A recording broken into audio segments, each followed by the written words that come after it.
This video is sponsored by Shiza Pharmaceuticals. I'd like to thank Shizer for getting me where I am today. Just one jab made me all a better man. We've got indemnity for prosecution, so if you try and sue us, you'll probably fail.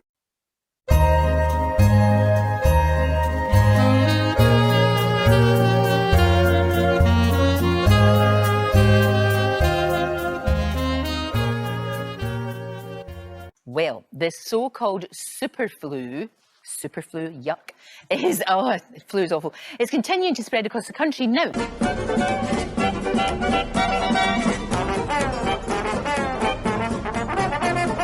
The government are urging people to wear masks if they are experiencing symptoms. Doesn't that take us back?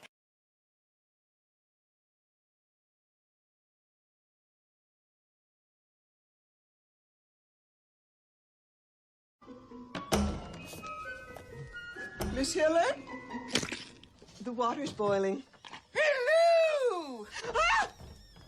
Oh, I'm sorry to frighten you, dear. I must look like a yeti in this get-up. This is my nightly meringue mask, part of my beauty regimen. What it is basically egg whites, creme fraiche, powdered sugar, vanilla, and a little touch of alum. There you go, dear. Oh, there you go. You've got your cream and your sugar now. It's a little cappuccino. One drop or two. Would you like another one? Oh, there you go. Hilary's here. Lots of people worried about this because it is, look, every year there's always flu. It's here, but this one is nasty, nasty.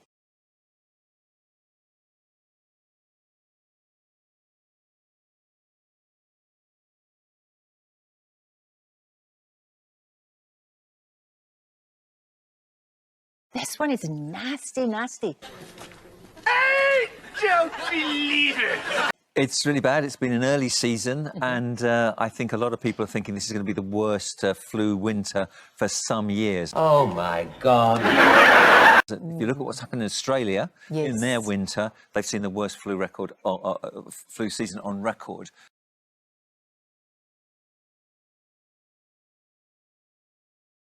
If you look at what's happening in Australia, which is a good gauge of what could happen in our winter, they've seen the biggest number of flu cases in 5 years.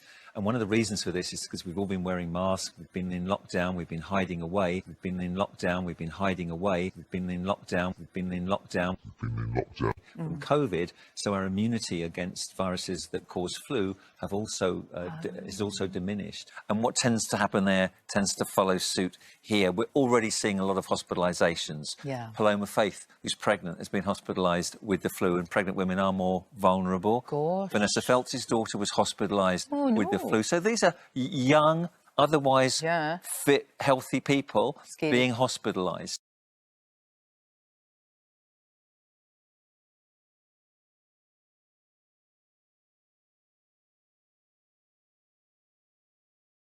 So it is a worry, and this particular strain is more transmissible than previous seasons. Right. So normally flu would, have an R rate, a reproductive rate of 1.2, which means that for every 100 people infected, they'd give it to 120. Okay. This one, for every 100, it's 140 people will get infected.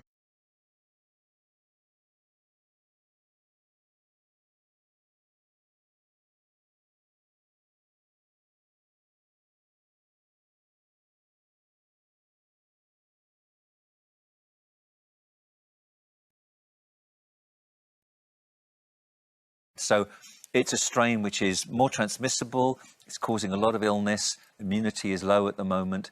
So, the best form of protection, which is what we sort of said earlier, is vaccination. Get the jab. Get the jab. Absolutely. For goodness sake, protect yourself and your family.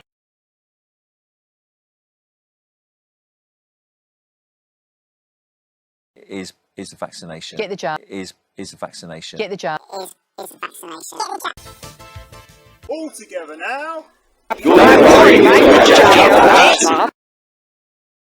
Even if you should still get the flu after the jab, because it won't give you 100% protection, it'll give you good protection, but there's a 20% reduced risk of being admitted to ITU if you're admitted to hospital, Okay. and a 31% reduction in dying risk. So, Because you know, this is serious stuff. it is you know, serious when stuff. people say, "Oh, I've got the flu," and they mean they've got a sniffle. Yeah. No, the flu, you're flat on your back, Absolutely. and it's really, Yeah. really, really serious. You know what we've said in the past, if Yeah. you're lying in bed with flu and you should happen to see a 50-quid note on the pavement outside your window, you won't be able to get up and go and get it. No. If you've got a bad cold, you will. Exactly. but- What about masks? What do you think? What would you stand on that? Well, an NHS leader has said he's suggesting people wear masks if they go out in public. Yeah. And I think that for people who've got sneezing and coughing and have already got the infection, they should, out of courtesy to other people, wear a mask, because a droplet, if you sneeze or cough, the droplets will travel several feet Right. and potentially affect other people. Oh, shut up. If you look at what's happening in Australia, which is a good gauge of what could happen in our winter, they've seen the biggest number of flu cases in 5 years. And one of the reasons for this is because we've all been wearing masks, we've been in lockdown, we've been hiding away, we've been in lockdown, we've all been wearing masks, we've all been wearing masks, we've all been wearing masks, we've been... This was all in the name of keeping you safe. I think for people, for their own protection, they don't need to wear a mask. It's not going to protect That's you not going to very help. much. But if you've got it... if you've got Right. flu, you should stay at home anyway. Well, exactly. Of But course if you you're should. coughing and Don't spread it sneezing, you're around, please. potentially infectious. Oh, tell me more, Dr. Hilary. Interesting you said about Paloma Faith being pregnant. Yeah. Now, if you're pregnant, can you get the flu jab? Yes, you can. You can. So it's Absolutely, okay. yeah. So In that- fact, they're one of the group You that must. are eligible for a free Right. NHS vaccine Right, so you because must they do. are more at risk, and Okay. mum gives her immunity to Sure. the unborn baby. Then as what well.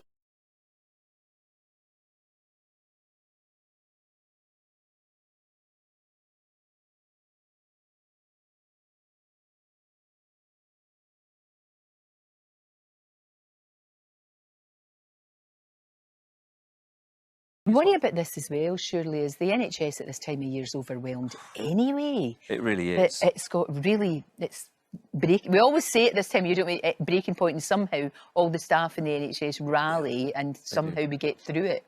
Well, Just. Enough! That's it. I'm only flesh and blood. I can't take it any longer.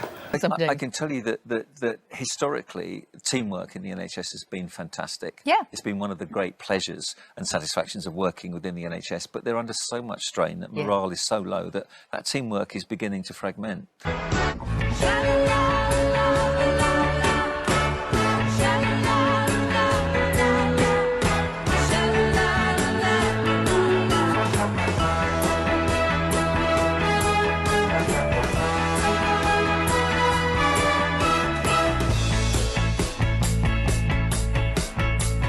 When the day is dawning on a Texas Sunday morning, how I long to be there with Marie who's waiting for me there.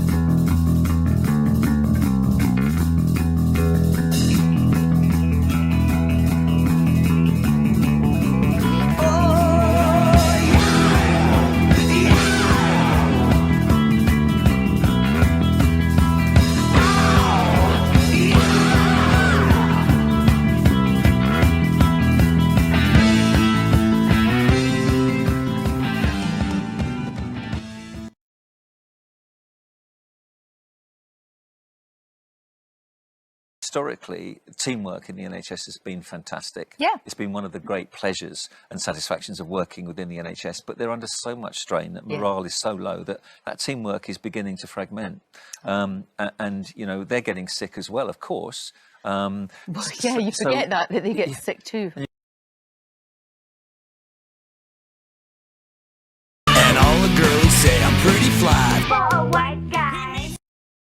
We're not worthy, Dr. Hilary. We're not worthy, Dr. Hilary. You've got 1 in 5 patients in A&E departments in corridors. It is really unsatisfactory. This is horrible, isn't it? It's just and- horrible. yeah. Because you know, because you've worked there, you know that you want to do your best for your patients, and you can, and it must be it must be in despair when they see 1 in 5. You're saying it's treated in a corridor. Yeah, they're using storerooms. But They're they using can't do their waiting rooms. best work. It's not They can't. fair And on anyone. it's not safe, and it's not at all ideal for patients to be treated like that.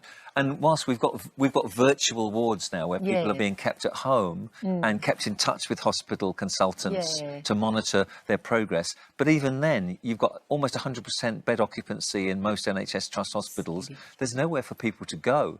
And with the flu, you know, currently threatening, plus respiratory syncytial virus, plus norovirus, and COVID, it's a real worry. The NHS at this time of year is under particular strain.